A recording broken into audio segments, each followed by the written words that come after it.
पुंडलीकवरदा विठ्ठल श्री ज्ञानदेव तुकाराम गोपाल कृष्ण भगवान की जय। मौली ज्ञानेश्वर महाराज की जय। जगद्गुरु तुकाराम महाराज की जय। संत शिरोमणी सावता महाराज की जय। अत्रि ऋषि अनुसया माता की जय। नमः पार्वती पते हर हर महादेव। श्री गणेशाय नमः। श्री सरस्वते नमः। श्री गुरुभ्यो नमः। श्री मातृपितृभ्यो नमः। श्री रुक्मिणी रमणाय नमः।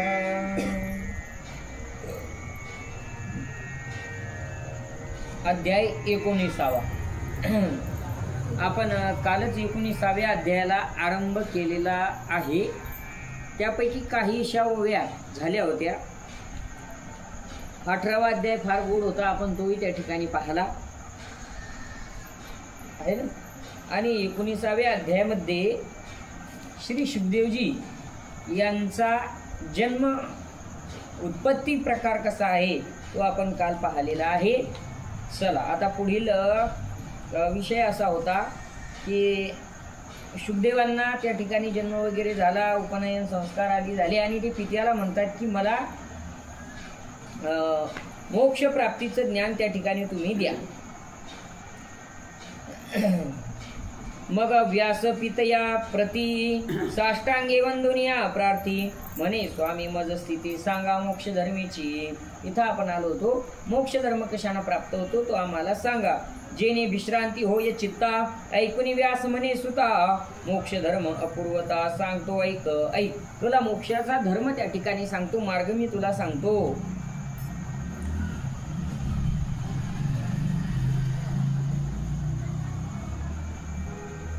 ते वेळी कपिलोक्त थोर सांख्यशास्त्र योगशास्त्र याज्ञवल्क्यादी अपार अध्यात्मशास्त्रे ते निरूपिली संपूर्ण तेने झाले पूर्ण ज्ञान। मग मोक्ष मार्गी शुकाचे मन सविवर देखिले। हे झालं होतं, सगळं अध्ययन झालं। प्रसंग असा होता, यावरी व्यास म्हणती शुका तू जाऊनी भेटावे जनका मनुष्य मार्गी जावे देखा नवचावे अंतरिक्षे। तर तुम्ही त्या ठिकाणी जनक राजाला एकदा भेटून या। शुकदेवाला त्या ठिकाणी व्यासजी सांगतात की तू मनुष्य मार्गाने चालत जाऊन जनक महाराजांना भेटून ये। आपण मोठे तो यजमान हा न धरावा अभिमान होनी आता याधीन रहावे मोक्षार्थ। आपण फार मोठे आहोत, आपल्याला फार मोठं ज्ञान आहे असा अभिमान न धरता मोक्ष मार्ग कशाने मिळेल त्याकरता नम्रता लीनता धारण करून त्या ठिकाणी राहावं। या तुम्ही जनक राजाला त्या ठिकाणी भेटून ये अशा प्रकारे व्यासांनी शुकदेवजींना आज्ञा केलेली आहे। हे ऐकून शुक शीघ्रता जनकाजवळी जहाला जाता अनेक नदी पर्वत प्रमिता भारतवर्षी पावला। अनेक नद्या पर्वत त्या ठिकाणी करत करत अर्थात तीर्थयात्रा करत मिथिला नगरीपर्यंत आलेली आहे। आर्यावर्त देशी पुण्य पवनी पुण्य नद्यांची तीर्थे क्रमुनी नाना स्थळे देश सांडोनी मिथिले प्रति पावला आलेले आहे। ते तो उपवनी गेला मग राजद्वारी प्रवेशला तव द्वार पाळे वर्जिला म्हणून राहिला तेथेची। सुरुवातीला उपवन असतं, राज्याच्या आरंभाला त्या ठिकाणी बाहेर त्या ठिकाणी उपवन त्या ठिकाणी असतं। राजद्वाराकडे जायचं तर द्वारपालांनी त्याला तिथंच अडवलेलं आहे, म्हणजे शुकदेवजींना अडवलेलं आहे। थांबले ते तिथं तो माध्यान्ह समय जाण येऊनी ते मंत्री प्रधान अर्ध्यादी पूजा करून अन्नदान दिधले। शेवटी दुपारी तिथं मंत्री वगैरे मंडळ त्या ठिकाणी आलेलं आहे। शुकदेवजींची पूजा अर्घ्य दिलेला आहे, पूजा वगैरे केलेली आहे, त्यांना अन्नदान दिलेलं आहे। सुंदर जन 500 हाव भाव कटाक्ष करीत त्याही रात्री क्रमिली तेथ राहुनी तया भोवते। 500 लोक त्यांच्या संरक्षणार्थ त्या ठिकाणी ठेवलेले आहेत आणि तेही तिथं राहिलेले आहेत। ये रे ही असूनी आत्मध्यानी क्रमिली असे ते रजनी उदयिक स्नानादी सारुनी बैसला तेथेची। पूर्ण रात्र शुकदेवजींनी तिथं काढलेली त्या उपवनामध्ये आणि सकाळी स्नान वगैरे त्या ठिकाणी करून पुन्हा तिथं बसलेले आहेत। जव जनक नृपनाथ सप्रधान पूजे सहित येऊनी पूजेला विधियुक्त बैसोनी रत्नासनी. आणि मग स्वतः जनक महाराज आलेले आहेत, पूजेचं ताट घेऊन आलेले आहेत, विधियुक्त त्या ठिकाणी पूजन वगैरे केलं. सिंहासनावर रत्नजडित आसनावर त्या ठिकाणी त्यांना बसवलेलं आहे. मग स्तुती करुणी भावे म्हणे आगमन कारण सांगावे तव बोलिले शुकदेवे राजा प्रती. स्तुती केलेली आहे आणि विचारलं शुकदेवजी काय निमित्त आहे इथं येण्याचं. काय म्हणतात शुकदेव महाराज म्हणे मी व्यासपीठ्यासी उत्तम कुशिले प्रार्थनी मोक्ष धर्म तेने पाठविले सप्रेम तुम्हा जवळी. मोक्ष धर्म विचारण्याकरता मी वडिलांना विचारलाय पण त्यांनी मला तुमच्याकडे पाठवलेलं आहे.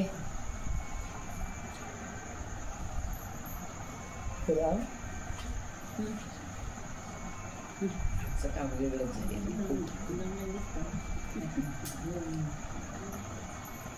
ऐकोनी जनक बोलत ऋषे तुझ्या ठाई समस्त मोक्ष धर्म परिवर्तत परिविशेष ऐके. हे ऋषी म्हणजे हे शुकदेवजी, अहो तुमच्या ठिकाणी मला मोक्ष धर्म तुमचा अधिकार तेवढा वाटत आहे मोक्ष प्राप्तीचा, पण तरी सुद्धा तुम्ही आता आलेले आहात तर ऐका. मग विशिष्ट धर्म कथीला तेने शुकदेव संतोषला आज्ञा घेऊन चालीला योग अभ्यासार्थ. ते ज्ञान मिळवलेलं आहे गुरुकडून, सद्गुरूकडून त्या ठिकाणी ज्ञान मिळवलं आणि निघालेले आहेत त्या ठिकाणी कशाला योग अभ्यास करण्याकरता. उत्तर दिशे हिमाचळ तेथे योजिले योगस्थळ जव पावला उताविळ तव तेचे समयी. नारदादी ऋषीश्वर महिषा प्रति सुरवर करावया नमस्कार आले तेथे. नारदादी भगवान शिवजी आदी सगळे ऋषीमुनी अहो शुकदेवांच्या दर्शनाकरता आलेले. शुकांचा अधिकार फार मोठा होता. पूर्वी जे हिमाचळी शिवे शक्ती होती ठेविली ते लागी वनमाळी नशकेची उल्लंघो. पूर्वी त्या ठिकाणी शिवजींनी हिमाचल पर्वतावर शिव शक्ती त्या ठिकाणी ठेवलेली होती ना, तिला त्या ठिकाणी कधीच देवानं उल्लंघलं नाही. जेत श्री वैकुंठनाथे तप केले से पुत्रार्थे आणि तप केले उमाकांते बहुत काळ. त्या पर्वताच्या माझारी पूर्व भागाची या शिखरे व्यास वेदाध्ययन करी स्वशिष्यासह. आणि मग तिथंच व्यासही सुद्धा शिष्यासहित वेदाचा अध्ययन करीत आहेत. ते शिष्य मुख्य कवन सुमंत जैमिनी वंशपायन पहिला अधिक 14 जण ऋग्वेदाती पडती पै. 4 शिष्य आहेत मुख्य. कोण कोण? सुमंत, जैमिनी, वंशपायन, पहिला अधिक बर का, असे 14 जण त्या ठिकाणी आहेत. वंशपायन म्हणजे आपल्या कथेमध्ये ज्यांनी जन्मेजय यांना जी कथा सांगितलेली आहे तेच वंशपायन व्यासांचे शिष्य. ऋग्वेद पढत आहेत. ते आश्रमी शुक गेला पितयासी नमस्कार केला मग जनकोक्त निरूपिला. मोक्ष धर्म वृत्तांत वडिलाला जाऊन सांगितलं मी जनक महाराजांकडून जाऊन आलेलो आहे. ब्राईटनेस वाढत होता ना, आणि त्यांनी मला मोक्ष धर्म त्या ठिकाणी सांगितलेला आहे. मी तो जाणून आता इथपर्यंत आलेलो आहे.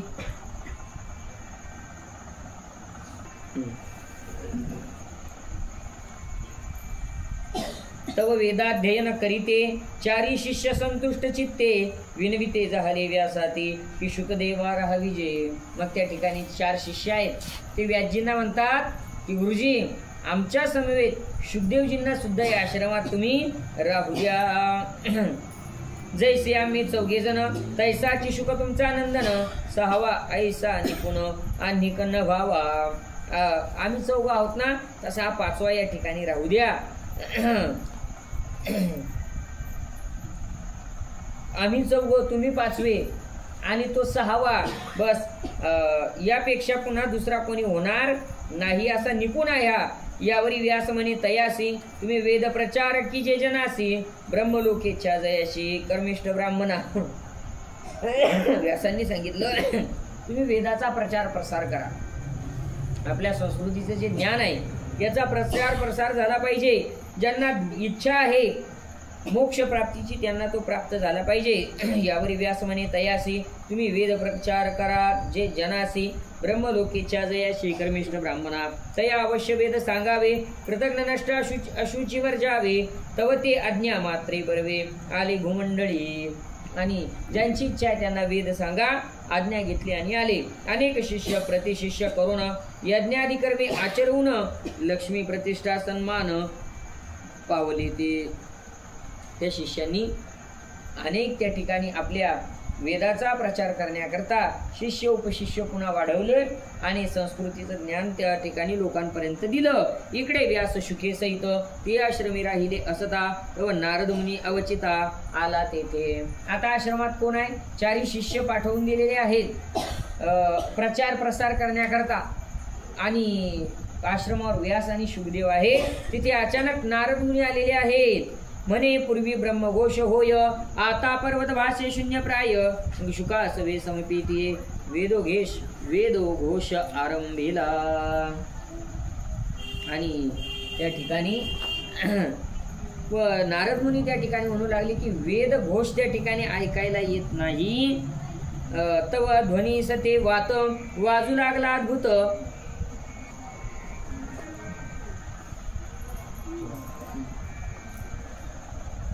गोपाल कृष्ण भगवान की जय. तव ध्वनीस हे वात वाजू लागला अद्भुत. मग व्यासे वर्जिला सूत अध्ययन कर्मी. पण काय होऊ लागलं? एवढी शांतता होती तिथं, पण अचानक हवा सुटलेली आहे, वारा वाहू लागला अद्भुत. मग त्या ठिकाणी व्यासांनी शुकांना शिकवण्याचं काम थांबवलं. काय आहे? अध्ययनामध्ये कथेमध्ये एक लयता फार महत्वाची असते. एक लय असते. आपले गुरु किंवा वक्ता त्या ठिकाणी जे सांगत आहे त्या ठिकाणी आपलं चित्त एकाग्र होणं फार आवश्यक आहे. त्यामध्ये विघ्न नसावं. विघ्न आलं काही आलं तर मग काय होतो? विक्षेप होतो. विक्षेप योग्य नाही. साधनेमध्ये विक्षेप नसा. तुकोबाराय तर म्हणतात भजनी विक्षेप तेची पै मरण. भजनामध्ये विक्षेप आला म्हणजे मरणाप्रमाणे आहे तो. मरण परवडलं पण भजनात विक्षेप यायला नको. म्हणून विक्षेप आला तिथं. आता साधनेमध्ये साधना थांबवलेली आहे. शुके व्यासा प्रश्न केला म्हणे कैसा अध्याय झाला. तेव्हा व्यास बोलिला पुत्राप्रती. व्यासांना प्रश्न केला आपलं अध्ययन चालू आहे, आपण का थांबलो? तेव्हा व्यास काय म्हणतात की साध्य नामक देवगण त्याचा पुत्र समान, समानाचा उदान त्याचा नंदन व्यान पै. सांगायला लागले बाबा साध्य नावाचा एक देवगण आहे, त्याचा मुलगा आहे समान, समानाचा मुलगा आहे उदान, उदानाचा आहे व्यान. मला पंचप्राणाचे नाव वाटायला लागले. व्यानापासून अपान, अपानाचा पुत्र प्राण, प्राण प्राणवायू नंदन नाही जाना. ते पंचप्राण आहेत बरं का. कोणाचा कोण? समान, उदान, व्यान, अपान आणि प्राण असे पंचप्राण त्या ठिकाणी आहे. त्या प्राणाचा कोणी नंदन नाही. तेने योगे श्वासोश्वास प्राणिया होय बहुवस. तो धुमज विशेष उष्मज तेची. तर तो जो वायू आहे त्याच्यामुळे जगाचा श्वास घेणं चालू आहे. आणि मग तो थंडही नाही गरमही नाही. ऑक्सिजन हा थंडाही नसतो गरमही नसतो. हवेचा गुण हा थंडाही नाही आणि गरमही नाही. हवा थंड आहे का गरम? तर थंडीही नाही आणि गरमही नाही. ज्या वेळेस सूर्याचे किरणाचे कण त्या हवेमध्ये मिश्रित होतात त्यावेळेस ती हवा उष्ण लागते. आणि ज्यावेळेस त्या ठिकाणी पाण्याचे कण बाष्प म्हणतो आपण त्याला, त्या हवेत मिक्स होतात तेव्हा हवा कशी लागते? शीत लागते. आता किती सोपं उदाहरण आहे कूलरचं. कूलरची हवा कशी असते? थंड नाही गरम नाही. पण ज्यावेळेस मागून पाणी सुरू केले जाते त्यावेळेस त्या फॅन मागून हवा ओढतो पुढं फेकतो.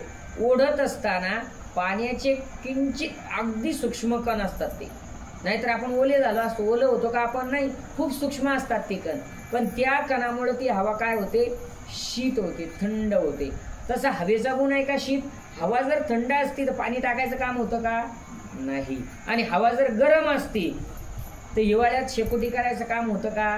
हवा थंडही नाही, हवा गरमही नाही. वातावरण तिला थंड गरम त्या ठिकाणी करतो. तर झालं काय? श्वास प्रथम मार्गी विख्यात प्रवहनामक मारुत. दुजा विद्युत लते पासा होत तो आह्वनामे. त्यालाही काही नावं आहे. जो प्रथम मार्गी असला श्वास तर तो प्रवाह नामक मारुत आहे. मारुत म्हणजे हवा आहे, तो प्रवाह नामक आहे. दुसरं विद्युतलतेपासून होतो तो आहव आहे.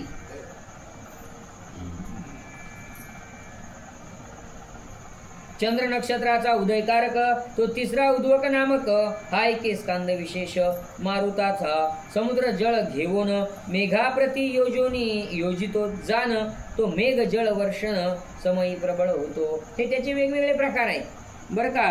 तर जो त्या ठिकाणी समुद्राचं बाष्प घेऊन वर मेघांना नेऊन पोचवतो. आणि पुन्हा शाळेत शिकलो ना आपण, उन्हाळ्यात ऊन तापतं, समुद्राच्या पाण्याचं बाष्पीभवन होतं आणि बाष्पीभवन झाले की ते बाष्प कुठं जातं, आकाशामध्ये जातं. मग त्या ठिकाणी पावसाळा आला म्हणजे मान्सून आला की मान्सूनच्या थंड हवा त्याला लागली की त्या बाष्पाचं पाणी होतं आणि ते पाऊस होऊन असं हे चक्र त्या ठिकाणी चालू असतं. तर तो तो तो वायू कोणता आहे, जळवर्षण नावाचा वायू आहे. असे त्याचे प्रकार आहेत. जेने विमाने आकाश असते अस्ताती वाहजते संवहनामक निरुते. चौथा वायू कोणता आहे, ज्याला आकाशामध्ये वायू आपलं विमान स्थित चालतात. विमानं आहेत, विमान म्हणजे जुन्या काळापासून आहेत बरं विमानं, आता इंधनावर निघलेत. पण जुन्या काळामध्ये योग शक्तीवर त्या ठिकाणी त्या तपस्येच्या बळावरती विमानं त्या ठिकाणी चालायचे. तर त्यांना घेऊन चालणारा संवहन नामक वायू सुद्धा तिथे आहे. पाचवा विवह नामक वात जो वेगेगीर वृक्षा मोडत. सहावा परिवह विख्यात तेने तद्वापारू. पाचवा झाडं वगैरे मोडणारा, जोरात वादळ येतं ते, तो आहे. काय नाव आहे त्याचं, विवह नामक. आणि सहावा सांगितला परिवह नावाचा, तर तो काय करतो, तद्वापार म्हणजे गगनगंगावो रक्षितो थांबून करीतो सूर्याचे स्तंभन आणि करी जसे अप्याहन. जेने चंद्रकळांचे सातवा परावह जाण तर सर्व प्राणियाचा प्राण अंतकाळी काढितो उडून. हे सप्त महामारुत सातवा परावा आहे, मनुष्याचा प्राण त्या ठिकाणी काढण्याची सहाय्य त्यांना करतो. असे 7 वायूचे प्रकार आहेत. हे अदितीचे पुत्र सुता तर ह्या वायू वाजत असता. अनध्या एकीचे सर्वता व्यास म्हणे अदितीचे मुलं आहेत. आणि असा वारा जर जोरानं व्हायला लागला तर मग अध्ययन थांबवलं पाहिजे, विक्षेप होतो. ऐसे सांगून त्यावेळा व्यास गंगे प्रती गेला. वेदाध्ययन निवृत्त झाला शुकदेव तो. ऐसा शून्य समय नारद येऊनी शुकाशी बोली शब्द की तुझ होईल सुखानंद. ऐसे सांगेन मी. आणि अशा या प्रसंगी म्हणजे व्यास तिथं नाहीयेत, व्यास गंगा स्नानाला निघून गेले. शुकदेव एकटेच आहे, तिथं नारद आले. ते म्हणतात तुला आनंद होईल असं मी काहीतरी सांगतो. तव बोलिले शुकदेवे ये लोकी काय बरवे हितकारी ते सांगावे मज प्रती स्वामी. हितकारक काय आहे, माझं हित कशात आहे ते सांगा. त्या ठिकाणी बरं काय आहे, या लोकात बरं काय. बरं का, खूप महत्वाचे प्रश्न आहे. आणि आपल्याला सुद्धा या गोष्टीची आवश्यकता आहे. आपल्यालाही बरं व्हावं वाटतं, आपल्याला सुखकारकच त्या ठिकाणी काहीतरी पाहिजे असतं, हितकारक पाहिजे असतं. हित कोणाला आवडत नाही, सगळ्यांना हित आवडतं. हित कळतं सुद्धा, पण हिताचं स्वरूप कळत नाही. हित कळतं पण खऱ्या हिताचं स्वरूप अजूनही आपल्याला कळालेलं नाही. कळालेले का नाही, कळालं अजूनही खरं हित नाही. जे साधू संतांनी जीवाचं हित केलं ते हित आपल्याला कळालं का नाही. आई वडिलांना आपलं हित कळतं की नाही, पण प्रापंचिक आहे, पारमार्थिक हित नाही. असे कोणते मायबाप आहेत, असे किती टक्के मायबाप आहे या जगामध्ये. काही मोजके सोडले तर, की बाबा आता तू असं कर, आळंदीला शिकायला जा, अध्ययन करायला, किंवा जा काशीला जा, तिथं वेदाचं अध्ययन कर. अरे आम्ही या प्रपंचाच्या दुकानात त्रस्त झालो, तू त्रस्त होऊ नको, आत्मकल्याण करण्याकरता निघून जा आणि वेदाचं अध्ययन कर, काहीतरी आळंदीला जाऊन चांगलं शिक आणि आपला उद्धार करून घे. असे सांगणारे किती मायबाप आहे. लाखातून एखादा आहे. नाहीतर आपल्या मुलाला डॉक्टर बनवणारे, इंजिनियर बनवणारे, एखादा व्यवसाय टाकून देणारे, आपलं जसं वाटोळं झालं तसं त्याचं वाटोळं करणारे सगळेच आहेत मायबाप. वाटोळं म्हणजे प्रापंचिक दृष्ट्या नाही, म्हणजे प्रपंच करणं म्हणजे काही हित थोडी आहे, नाही हित. साधू संतांना हे हित मान्य नाही. ते म्हणतात हे चालत आलेलं, हे प्रारब्धानुरूप चालतंय, हे तुम्ही सांगितलं काय नाही सांगितलं काय होतच असतं. फक्त हे तुम्ही सांगता ते होतं म्हणून तुम्हाला असं वाटतं मी केलं. नाहीतर कितीतरी अनाथ मुलं आहेत की जे चांगल्या चांगल्या पदावर आहे, नाही का. तुम्ही निमित्त मात्र आहे फक्त. तुम्हाला हित नाही त्यावर तुकोबाराय स्पष्ट सांगतात, स्पष्ट. हित नाही ठावे जननी जनका, दाविला लौकिका चारती, लौकिका चारती, दाविला लौकिका चारती. हित नाही ठावे जननी जनका. मायबापाला आपलं खरं हित माहीतच नाही. का? कारण त्यांनाच जर हित कळलं नाही अजून त्यांचं, की तुम्हाला काय हिताचा मार्ग दाखवणार आहे? नाही. तुमचे माझे कोणाचे मायबाप असले त्यांना हिताचा मार्ग माहीतच नाही. साधू संतांना वेदाला जे अपेक्षित हित आहे, आत्मकल्याणाचं उद्धाराचं हित, हे हित फक्त साधू संतांना माहीत आहे. मग मायबापानं काय केलं आमचं ते म्हणतात दाविला लौकिकाचार. लौकिक जे आचरण आहे हे तुमच्या मायबापांनी तुम्हाला शिकवलं असेल. कसं कमवायचं, कसं राहायचं, घरदार, व्यवहार, प्रपंच, लग्न, विवाह, हा लौकिक. म्हणजे अलौकिक ज्ञान आहे. हे अलौकिक ज्ञान मायबापाला सुद्धा माहीत नाही. ते हित कोणाला माहीत आहे? ते हित फक्त साधू संतांना माहीत आहे.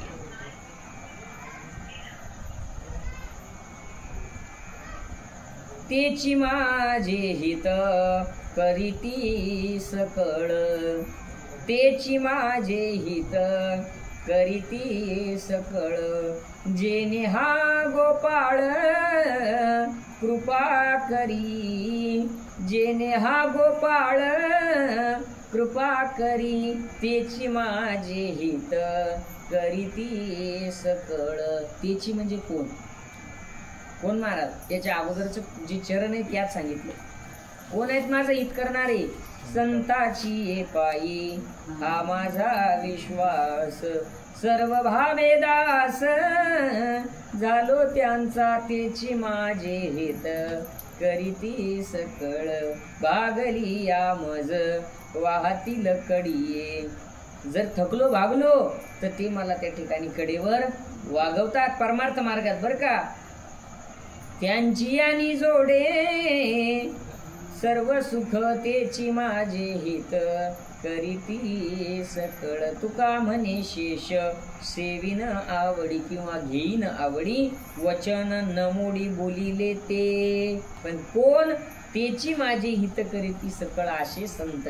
संतांना आपलं खरं हित माहीत आहे, आई वडिलांना आपलं हित माहीत नाही. त्यांनी व्यवहारातलं ज्ञान दिलं आणि मग तुम्ही म्हणाल त्यांना हित माहीत नाही, मग संत श्रेष्ठ मग आता मायबापाला द्याव का काढू? नाही नाही नाही. अहो, त्यांनी लौकिक ज्ञान दिलं ना, मग त्यांचा लौकिक व्यवहारानुसार सांभाळ करा, सेवा करा. पण मुक्त होण्याकरता साधू संताकडं, देवाकडंच तुम्हाला जावं लागेल. चला, हितकारी काय ते सांगावे. आलं तुमच्या लक्षात? व्यासांना नाही विचारलं. व्यास कोण आहे? बाप आहे. विचारलं त्यांनी, पण नारद त्या ठिकाणी सांगणार आहेत. आणि काय आहे, कोणताही मुलगा असला तर बापाला एवढं सगळं मनातलं नाही विचारू शकत. तो मित्राला, कुण्या तरी दुसऱ्या व्यक्तीलाच आपल्या मनातलं गुज त्या ठिकाणी सांगू शकत असतो. नारद म्हणे, पूर्वकाळी तत्व जाणावयाची भली, उत्कटेच्या जपली ऋषीश्वराशी. पूर्वी काही ऋषींना त्या ठिकाणी अशीच इच्छा निर्माण झाली होती तत्व जाणण्याची, ब्रह्मतत्व जाणण्याची. मग सनत कुमार ते वेळा ऋषीश्वराप्रती बोलिला, विद्ये समान निर्मळा नाही नेत्र. सनत कुमार म्हणू लागले ऋषीश्वरांना, सप्त ऋषींना, की विद्येसारखा निर्मळ डोळा त्या ठिकाणी नाही. ज्ञानाचा डोळा आहे. ज्ञानाचा डोळा हा फार मोठा आहे. एखाद्या वेळेस हा डोळा एखादा कमी जास्त असला तर चालेल, पण ज्ञानाचा डोळा जर असेल तर त्याची किंमत फार मोठी असते, फार मोठी. कितीतरी लोक आहेत की जे दोन्ही डोळ्यानं आंधळे. आपले ते रामभद्राचार्य महाराज, दोन्ही डोळे नाहीत, वेदातल्या ऋचा म्हणतात, भागवतातला श्लोक नंबरनुसार सांगतात, गीताही सुद्धा त्या ठिकाणी सांगतात. आहे का डोळ्याची गरज? काही गरज नाही. का? ज्ञानाचा डोळा इतका श्रेष्ठ आहे. म्हणजे त्यांना सगळे कार्य करायचे असेल तर कोणाला तरी हाताशी धरावं लागतं. काहीच दिसत नाही, काहीच नाही, जन्मता अंध. पूर्ण पांढरे आहेत डोळे. ज्ञान जर म्हणसाल तर रामायण, भागवत, गीता सगळ्या चौपाया वगैरे पाठ आहे. हे कुठून आलं? हा ज्ञानाचा डोळा आहे. याला प्रज्ञाचक्षु म्हणतात. गुलाबराव महाराज होऊन गेलेत आपल्या विदर्भातले, प्रज्ञाचक्षु होते. बालपणात डोळ्यामध्ये त्या ठिकाणी औषध घालायचंय. अडाणी लोक, आईकडून चुकी झाली, चुकीचं औषध घातलं, बालपणात दोन्ही डोळे गेले. पण गुलाबराव महाराजांनी किती मोठं तत्वज्ञान लिहिलेलं आहे, बाप रे बाप. ज्ञानोबारायांचे महान भक्त आहेत. ज्ञानेश कन्या म्हणायचे. स्वतःला मी ज्ञानोबारायांची मुलगी आहे. लाडकी लेक मी संताची, मजवरी कृपा बहुतांची, अशा प्रकारचा भाव त्या ठिकाणी धारण करून गुलाबराव महाराज जगले. कितीतरी ग्रंथ आहेत त्यांचे अजूनही त्या ठिकाणी उपलब्ध. ज्ञानोबारायांचा आज आपल्या प्रत्येकाच्या घरी जो फोटो आहेत ना, फेट्यावरचा असा बसलेली माऊली, तो फोटो गुलाबराव महाराजांनी साकारलेला आहे. गुलाबराव महाराजांनी प्रथमतः त्यांना आत्मसाक्षात्कार झाला की माऊली कसे असतील, आणि मग तसाच फोटो त्या ठिकाणी बनवण्यात आला. हे गुलाबराव महाराजांची देण आहे महाराष्ट्राला. ज्ञानोबाराय कसे होते माहीत होण्याकरता. नाहीतर इतर सगळ्या संतांचे फोटो काल्पनिक आहे, पण ज्ञानोबारायाचा फोटो आत्मसाक्षात्कार झालेला फोटो, छबी उमटवलेली. म्हणून डोळे हे डोळे नाहीये, हे डोळे व्यवहारा करतायत. पण ज्याला यात अजून भर पडली, ज्ञानाचा डोळा मिळाला, तर त्याची किंमत फार मोठी. ज्ञानाचा डोळा जर असेल, एखाद्या क्षेत्रातलं ज्ञान आलं, डॉक्टरांना वैद्यकीय शास्त्रातलं जर त्या ठिकाणी ज्ञान आलं, तर किती मोठी किंमत आहे. हा, किती लोकांचा जीव वाचवला जातो नाही का. हे कशामुळे झालं? ज्ञानामुळे झालं. ज्ञान सगळ्यात श्रेष्ठ आहे. चला, सत्या समान तप नाही, आसक्ती समान दुःख नाही, त्यागा समान काही नसे सुख. बापरे, सगळ्या जीवनाचं तत्वच हिच्यात सांगितलं एका ओळी. ऐका, सत्यासारखं तप नाही. सत्य बोल मुखे, किंवा खरे बोले तरी फुकासाठी जोडे हरी तुकोबारा मुखा. सत्यासारखं दुसरं तप नाही. आसक्तीसारखं दुःख नाही. आसक्ती कळाली ना तुम्हाला? आसक्ती बऱ्याच वेळेस सांगितलेली आहे मी. हे माझं, ते माझं. हा, याला आसक्तीसारखं दुसरं दुःख. माझं म्हटलं की दुःख आलं, माझं नाही म्हटलं की दुःख गेलं. हा, उदाहरण सांगितलं असेल मी बऱ्याच वेळेस तुम्हाला. सकाळची वेळ आणि मुलांनी चहा पाणी वगैरे घेतले, लेकरं खेळायला गेले. खेळता खेळता त्या ठिकाणी जुन्या काळात आड वगैरे असे होते पाण्यासाठी. खेळायला गेले, एक पोरगा त्या ठिकाणी आडामध्ये पडला.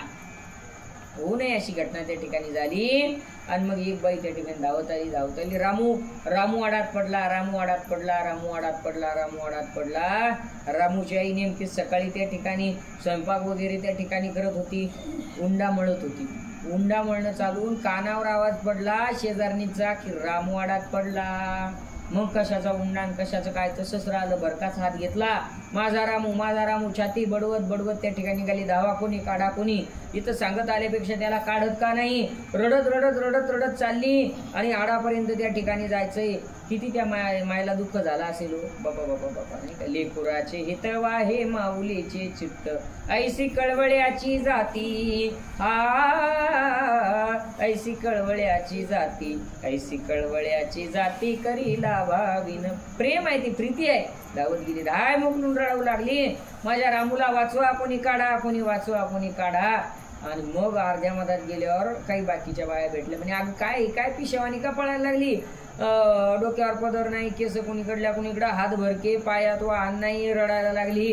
डोळ्यात असू, काय छातीत काय झालं, काय माझा रामू आडात पडला. वेडी झाली काय, गंगूबाईचा रामू आडात पडला. मरू दे मग. मला वाटलं माझाच रामू आडात पडला का, मरू दे मग. आणि मग लागली हसायला. तशीच परत गेली. स्वयंपाकडे आला, वावरात जायचं, निंदायला जायचं. जाऊ दे म्हणे, कुणीकडून ऐकलं आणि आले म्हणे बुलडं मग का. आसक्ती की माझं म्हटलं की दुःख. जे माझं नाही म्हटलं, तिचा रामू नाही म्हणल्यावर रामू नव्हता का, आडात पडला नव्हता का, पडल्यानंतर तो मरणार नव्हता का. पण दुःख का झालं, माझा रामू म्हणल्यावर दुःख झालं. माझा नाही म्हणल्यावर मरू द्या म्हणे, काही संबंध नाही. तिथंच हसायला लागेल. दुःख कशामुळे आहे, आसक्तीमुळे दुःख आहे. एक माझं म्हटलं की सगळं दुःख सुरू झालं. व्यवहारात एक संबंध स्वीकारा हो तुम्ही. एक संबंध स्वीकारला तर किती दुःख प्राप्त होतं. एक बायको नावाचा संबंध स्वीकारा. सासरा आला, सासू आला, साला आला, साली आली, मेवणा आला, साडू आला, माम सासरा आला, तिची काय आती, अरे फक्त एक संबंध स्वीकारा. एक संबंध स्वीकारला की एवढं दुःख त्या ठिकाणी येतं. आपण तर किती संबंध स्वीकारले बापा बापा, मग दुःख नाही होणार तर काय होणार आहे. नाही बेजाऱ्याने होणार तर होणार काय. चला याच्यात सगळं एका ओवीत सगळं आलं. सत्यासारखं तप नाही, आसक्तीसारखं दुःख नाही, मग सुख कशात आहे. त्यागासारखं सुख नाही, त्यागात शांती रणंतरम. गीता सुद्धा ते सांगते, त्यागामध्ये सगळ्यात श्रेष्ठ सुख आहे. बघा तुम्ही घरामध्ये तुम्ही एखादी गोष्ट तुम्ही घरच्या पोरांना सुनांना सांगून थकलात, पण ते सुधरत नाही. मग शेवटी तुम्ही म्हणता बस आता तुम्ही तिकडे काशी करा. आणि मग तुमच्या डोळ्यात एकच होतं, तुम्ही म्हणता आता जाऊ द्या तिकडे, सांगू पटाळू. जोपर्यंत सांगत होते तोपर्यंत दुःख होतं. एकदा का त्याग केला ना तुम्ही, दुःख होतं का. त्यागासारखं सुख नाही. आणि त्याग जर नाही केला तर मग जीव जळतो. दूध जास्त पडलं, पाहुणे आले तर आता आपल्याला काळाच प्यावं लागेल 4 वाजता. आसक्ती. त्याग करा, त्याग की जाऊ दे तिकडं. तिनं इतका घट केला का आपण चन्नासारखा करून पिऊ. आपला अधिकार जास्त आहे. तिच्या जिद्दीवर, सुनेच्या जिद्दीवर करून पिऊ, नाही का. असा त्याग जर केला तर दुःख होत नाही. पण तुम्हाला जमून ठेवायचंय. चला गोपाल कृष्ण भगवान की. विषय लांबत चालला. आसक्ती असो इत्यादी क्रमे देखा नारदे उपदेशिले शुका, मग तपोबळे आणि का साधिले तेने. अशा प्रकारे नारदाला उपदेश त्या ठिकाणी केला. माफ करा, नारदाने शुकदेव महाराजांना उपदेश केला आणि मग शुकदेवजी तपाला निघून गेले. सूर्यमंडळादिके संचरुणी सर्वगती व्यापोनी परमपद व्यासनंदन पावला जीवन मुक्तत्वे. आला शीतळ शांतीचा वारा, तेने सुख झाले या शरीरा. वा असा हवा ये म्हणा बाबा तुम्ही. आता ही मंडळी तर काही व्यवस्था करायच्या मागे अर्धे दिवस होऊन गेलेत.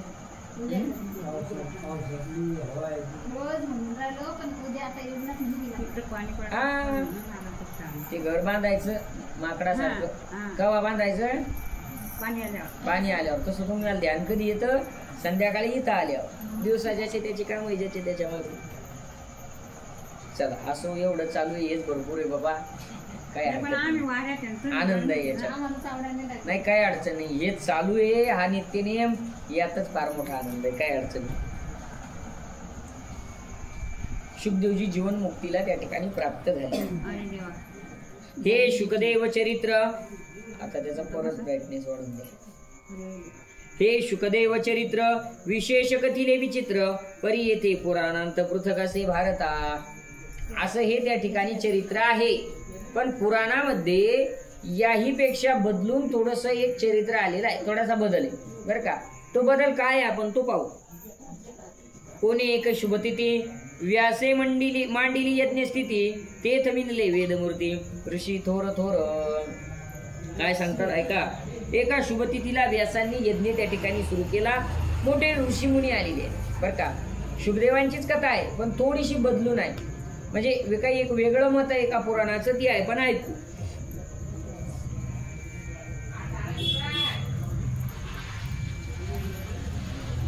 मार्कंड पुलस्ती विभांडक शृंग ऋषी शतानिक कौंडन्य वशिष्ठ उद्वालिक दुर्वास कश्यपादी. मार्कंडे पुलस्ती विभांडक शृंग ऋषी शतानिक कौंडन्य वशिष्ठ उल्कादिक दुर्वास कश्यपादी आदी आलेत. समस्त ऋषी मिळाले. व्यासा यज्ञ कंकण बांधिले तव तेथे न्यून वाटले सकळा प्रती. व्यासाला यज्ञाचं कंकण बांधलं आणि सगळेजण यज्ञाला आले, पण एक कमतरता वाटलेली आहे. म्हणती पत्नी विना आहुती केवी हुताशन स्वीकारिती. यागाची तरी अशी स्थिती शास्त्रोक्त असे. अहो आहुती टाकायची तर पत्नी सोबत लागेल ना. पत्नीशिवाय यज्ञ करता येत नाही. अरे देवा, मग आता ज्याला पत्नी आहे त्यालाच हा अधिकार आहे. शास्त्र सांगतं ऐसे दरी ऐसे दधीची बोलिला तो शब्द सकळा मानवला. वशिष्ठ म्हणे ब्रह्मचार्याला नाही अधिकार स्त्रीविन. ब्रह्मचार्याला हा यज्ञ करण्याचा अधिकार नाही. दुर्वास म्हणे सत्यवचन तरी कैसे की जे कारण तव भूर्णपिच्छ म्हणे मी दान करी तो आपुल्या कन्येचे. मग तेव्हा या भूर्णपिच्छ नावाचे ऋषी ते ऋषी म्हणू लागले की मी माझी कन्या यांना देतो. बाकनिश्चय जाहला जावनी विवाह मिळविला सकळा आनंद वर्तला ऋषीश्वराशी. बाकनिश्चय झाला. वाकनिश्चय म्हणा, वाकनिश्चय म्हणा, साक्षगंध म्हणा, नाही तर कुकू म्हणा, ही गोष्ट त्या ठिकाणी पार पडली त्यालाच म्हणतात साक्षगंध. वाकनिश्चय सुद्धा म्हणतात. चला तर भाकनिश्चय त्या ठिकाणी झाला आणि सगळ्यांना आनंद झाला. विवाह झाला बरं का, पार पडला. यज्ञाचे कृत्य म्हणून व्यासांचे लग्न लावती मुनी. वा आली बिचारी. गोपाल कृष्ण भगवान की जय.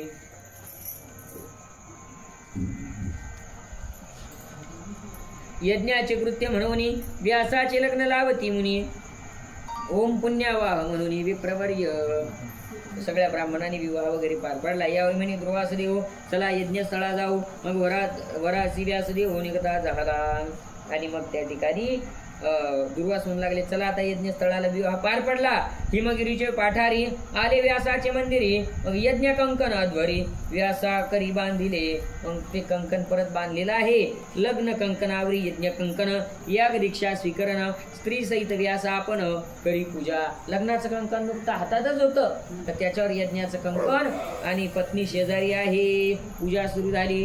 द्रव्याहुती तिला ज्या होती सपाव्यास सव्यापसव्य समर्पिती. चारी वेद उच्चारिते ऋषी समस्त. आणि मग सगळं सुरू झालं. सव्य अपसव्य माहिती आहे ना.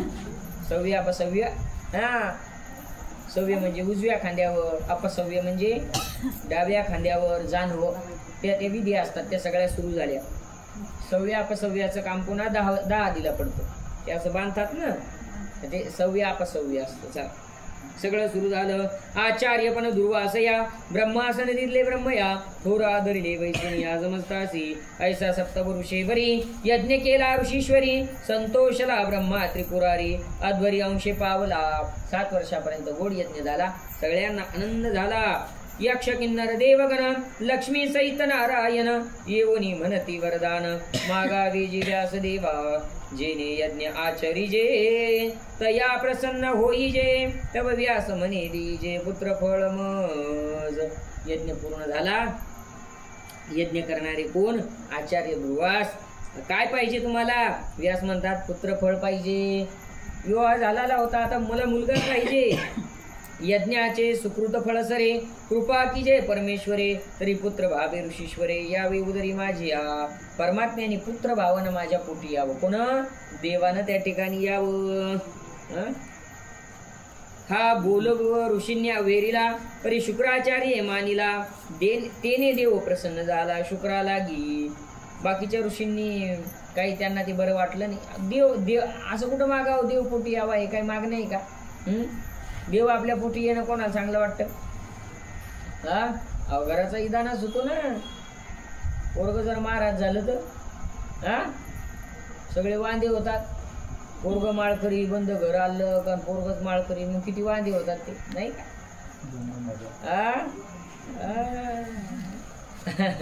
अवघड होत. भक्त प्रल्हादाच्या घरी काय झालं? भक्त प्रल्हाद भगवंताचे भक्त आणि बाकीचे सगळे आसूर राक्षस होते. आणि देव बाकीचे म्हणू लागले हे असं काय? शुक्राचार्यांनी मानलं नाही म्हणे योग्य आहे याची मागणी. देवही प्रसन्न झाला. येरू म्हणे जी केशवा माझा संजीवनी मंत्र द्यावा तरीच मी देवदेवा होईन सुत व्यासाचा. अरे वा. शुक्रा लागी. शुक्रदेव म्हणू लागले काही हरकत नाही मी होतो त्यांचा पुत्र म्हणून. देवालाही आनंद वाटला. देवाने सांगितलं काय हरकत नाही व तुम्ही त्यांचे सूत व्हा व्यासांचे. पण शुक्राचार्य म्हणू लागले मला तुम्ही संजीवनी मंत्र द्या. काय हरकत नाही संजीवनी मंत्र तुम्हाला देतो पण तुम्ही काय व्हा? शुकदेव त्या ठिकाणी व्यासाचा पुत्र त्या ठिकाणी व्हा येरू 12 वर्षे उदरी राहीना सत्व व्यासाचे पाहिन ऐसे फेडीन अपुत्रपण मग पावेन स्वस्थळा 12 वर्षे त्या ठिकाणी पोटामध्ये राहीन व्यासाचं सत्व पाहिल आणि मगच बाहेर येईन ऐसा वर मागितला तो नारायणे दिधला सकळा आनंद वर्तला तये वेळी हे भविष्योत्तरीची कथा तुझ सांगितली गा भारता पुढे कथा ऐकिजे श्रोता मने मधुकर कवी भविष्योत्तर पुराणामध्ये आलेली ही कथा आहे इति श्री कथा कल्पतरू त्रयोदशस्तबक मनोहरू शुकचरित्र कथा प्रकारो 19 कथेला श्री कृष्णार्पणमस्तु श्री सावसदा शिवार्पणमस्तु। अशा प्रकारे शुकदेव महाराजांचं चरित्र 19व्या अध्यायामध्ये पूर्ण झालं। कुंडलिक वरदा हरी विठ्ठल श्री ज्ञानदेव पंढरीनाथ भगवान की जय। चला अध्याय 20वा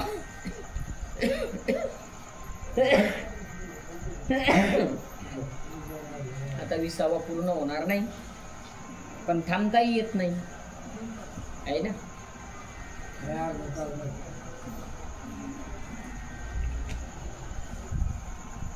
स्पीड वाढू का मग? बर। श्री गणेशाय नमः। मुनीसी म्हणे जन्मेंजयो कैसा जन्मला शुकदेव ती कथा सांगे कथान्वयो पूर्णांतरीचा। आता ही जी दुसरी बदलून कथा सुरू आहे त्याच्यामध्ये पुन्हा आम्हाला शुकदेवाचा जन्म कसा झाला ते सांगा। पहिली ऐकले ना तुम्ही, आता थोडी बदलून ऐका। मग म्हणे मुनीश्वर राया तू चातुर्य सागर तरी प्रश्नाचे उत्तर ऐकी आता। याग सरली यानंतरी तोची दिनावधारी गर्भ संभवला उदरी व्यासपत्नीच्या। यज्ञ पूर्ण झाला व्यासांची पत्नी गरोदर त्या ठिकाणी ती माऊली राहिली ती सुलजा नामे म्हणती। नाव काय आलं? सुलजा। इथं सुलजा आहे बरं का, मी काल सांगितलं होतं ते पीठिका होतं। लोकवार्ता जगी बोलती तोची दिन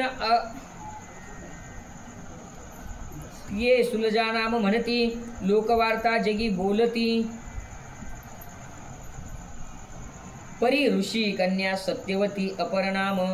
दुसरं नाव तिचं सत्यवती। ऋषीच्या ज्या काही इतर पत्नी आहेत त्या तिला सत्यवती म्हणायच्या। असो 9 मास झाली यावरी प्रसूती नव्हे ते नारी चिंता करीती अवसरी व्यासदेव। जो काय नैसर्गिक काळ होता 9 महिन्याचा तो सरून गेला, 10वा मास लागला परंतु प्रसूती झाली नाही। चिंता करू लागले व्यास। 12-16 मासाचा अवसरू वाट पाहे ऋषीश्वरू 24-30 झाला भरू परी प्रसूत नव्हेची। 12 महिने झाले तरी प्रसूती नाही। 16 झाले, 18 झाले, 20, 25, 30 झाले 2.5 वर्ष झाले पण प्रसूती काही होईना।